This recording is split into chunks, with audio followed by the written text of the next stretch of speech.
I am so pleased to introduce you to Benna Else. She's written a couple of really great books. We're going to talk about The Elevator and Blind Love 101. I think she even has a copy of it. I saw her Yes, right before we got ready to do this here on Author's Corner. Woohoo! Look at that. That looks like a pretty happy couple to me. they are. It took effort for them, though. It took a minute for them to get together, but yes, they finally get together. Exactly. So tell everybody the road for you to, first of all, writing these two novels. How did this all happen? Well, like the world, COVID happened. That's what it was. Although, to be honest, I really had the idea years ago, and I had taken a couple of semesters of creative writing because I had an idea that I wanted to write eventually. But, life happens and you get involved, and the idea is still germinating in your mind, but you don't have time to do it. So with COVID, what else could I do? I started writing. So, in a way, it was an unexpected gift, we could call it. Yes, it was. It really was. And it was enjoyable. And I'd come into my little room here and just the words just kept coming. It was amazing because I didn't know really, you know how you have experiences in your life, but you never really think about them until you have an idea. Then all of a sudden these experiences come to fore and you can put them in story form. Does That's that the make sense? best. Are you kidding when that happens? So, to have that happen and then to have it pour out of you. So, tell us about Blind Love 101. Give us a synopsis kind of the story and the characters. Okay, well, the character's Jamie, he has retinitis pigmentosa, which is a eye disease where he gradually is losing sight. He's an athlete, he's in college, and suddenly he's a basketball player, and suddenly he can't make the shots that he normally could make. And he was wondering what was wrong with him. Well, he had to go to the eye doctor, finds out what's going on with his vision. And naturally, being a young man, handsome, he was angry, like a lot of people do when they find that they've got something that's not curable. So we fast forward to when he's a older man and he wanted to be I should go back. He wanted to be a surgeon like his dad, but because of this vision issue, he couldn't. So he went into law instead. So let's fast forward to when he's in his 30s. He's decided not to marry because of this situation. He doesn't want to pass on this genetic thing that he's got to any offspring. He's not dating anyone in particular. He's just involved. He's a criminal lawyer. He has a housekeeper who is a man that he helped not go to prison. He sent this man to school. This man is his housekeeper, his cook. He's chauffeur. He does everything for him. Anyway, so that's Jamie. And Nikki is a former fashion model. She started modeling when she was 18 years old, gorgeous. And like a lot of women who are beautiful, men want them for trophies. And so when she and Jamie meet, they become friends, just buddies, just friends. But their friendship grows and they become lovers. They fall in love, I should say.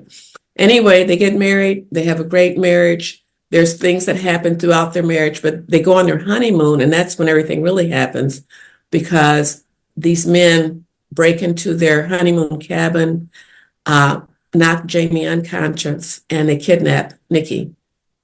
And so I'll leave it there for the reader. They have What? to read it. What? I know what happened, and it was Yeah. really, really, really good, but really scary. I mean, you really brought us to that tension moment because, wow, this couple, they're both doing their thing. They meet each other, everything's going along, and then all of a sudden, right? Yes. Yes. So yeah, that was just really, and I just came up with it. We had lived in New Mexico, and then we had lived in parts of, visited Colorado. So I wanted them to be in Colorado. And so all of the place where they were for their honeymoon were places I had visited in southern part of Colorado.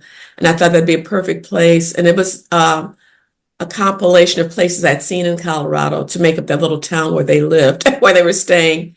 And I just wanted it to be a clean love story because we see so much lust in the dust in a lot of love stories. And I didn't want that. I wanted people just to enjoy the characters and grow with them, get to know them, and fall in love with Jamie and Nikki and even Hannibal. Yes, Hannibal. So with the characters, especially Jamie and Nikki, did you take pieces, do you think, of people you know? You know how you sort of can't help that? Yes, of the blind aspect, I think I shared with you. My mother's cousin was married to a blind man many years ago. I had the fortune of meeting an author in Tulsa who was also a blind author. He had written books and he was blind. I met him, talked to him. And then there was, I went to Chicago, which is my home, which is why the story takes place in Chicago, and went to Lighthouse for the Blind, asked them, was there a blind attorney in the Chicagoland area? They were kind enough to give me the name of this gentleman whom I met. I followed him for a day, watched him in court doing his thing in court. And he didn't even have a dog. He just had a guy that take him to different courtrooms. He was absolutely amazing. He even came out to my parents' home on the bus. I had to meet him at the bus stop to get him to the house, but he was out. He just could do anything. He was the most amazing person I'd ever met. So he was primarily my character for Jamie. And then what about Nikki? Well, she was my imagination, basically. I worked at a high-end store. You may not have heard of the store called I Magnons. They were out Oh, I've heard of, of it. okay. So I used to work there when I was in my 20s, and I saw a lot of beautiful women there. And when you talk to women like that, most of them want to have a relationship with someone who knows them from the heart, not from what they look like on the outside. So that just was a compilation of their conversations and what I had seen and experienced working in a store like that. And that's where it was for Nikki. And so I had sold real estate. So that was easy for me to have her doing real estate as her job. And so that helped a lot. And then everything else was really living on the north side of Chicago, the house where Jamie lived. I'd seen houses like that in the Old Town area of Chicago. And so those are things that I just pieced together from just living in that area. So this is a book too, of course. The first book, you can get it on Amazon, Barnes& Noble, wherever great books are sold. And Yes. then you're not just done with that. No, Then comes the elevator. I know. I love this one. Wow. These characters are just, I love them. I love them so much. I loved her because, okay. So she was somebody that when I was a little girl, my parents had friends who lived in up in Wisconsin, and the woman was my character. She was a foundling. Now you have to think back in the 30s and the 40s, when people would find a child, they didn't know if she was white or black or whatever. So white families would not adopt her because they didn't know what she was. So she ended up being adopted by a black family. So even though she was very light skinned, she had beautiful wavy hair, she wasn't white. So I knew her story. So that's why I incorporated it into this book. And so even though I made her like the third person part of it, because she was really Monica, but I had to incorporate that because I thought that was interesting how people would judge a baby by its look as opposed to just taking it for the baby that it could grow up to be. And Yeah. so that's how that came about. And It, so my son is this guy.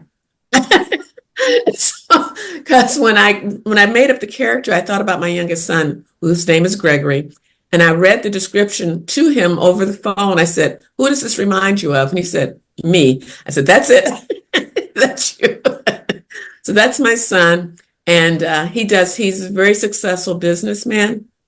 And so, but he isn't as arrogant as a character, but he has a lot of attributes like this guy. So I just kind of made it more so. That's all. And again, in Chicago, again, and the building that he lived in was a building that's on Lakeshore Drive. People have seen it if they drive on Lakeshore Drive. And so I just kind of let my imagination flow with that. But we were fortunate to live, my husband and I, to live on the near north side. We met a lot of wealthy people because back in the 70s, there were a lot of people that were like I met a woman who her dad owned a Chicago radio station. I never met anybody like that. And so those are things that I can incorporate into my story. So it was me using my imagination and drawing on childhood experiences. And it was fun. It was a fun exercise for my mind.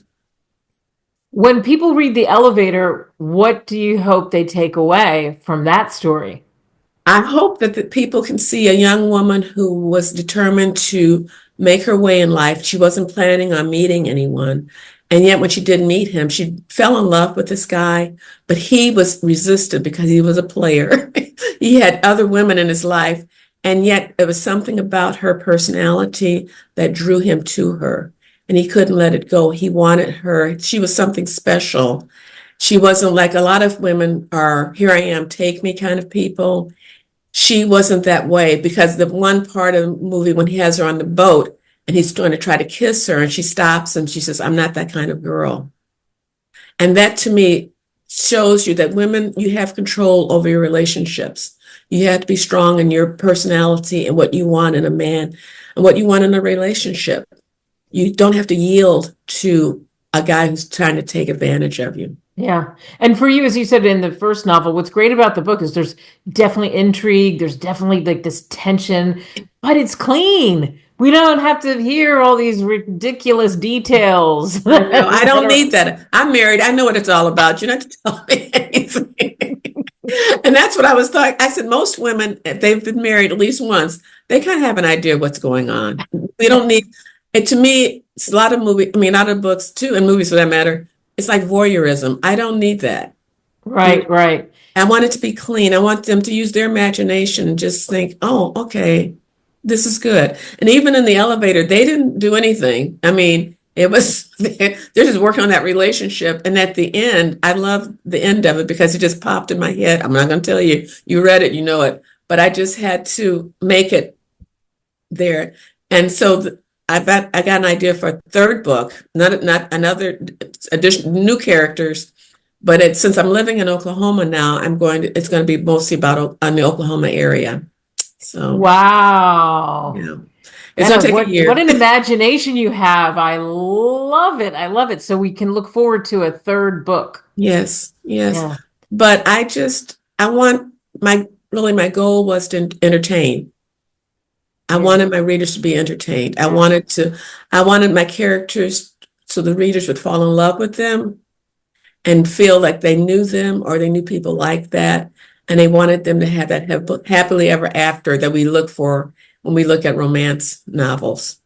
Well, you definitely nailed it. And I love you didn't give the details away, just enough to get us interested. I know the endings, but I'm not going to tell. I'm not going to tell the endings. So it's up to all of you to go and get the books. And like I said, you can get it on Barnes and Noble, Amazon, of course, all roads lead there, and you can consume it how you want to consume it. Benna, thank you so much. Thank you. And I really appreciate this time. Thank you so very much. This is just makes my heart glad.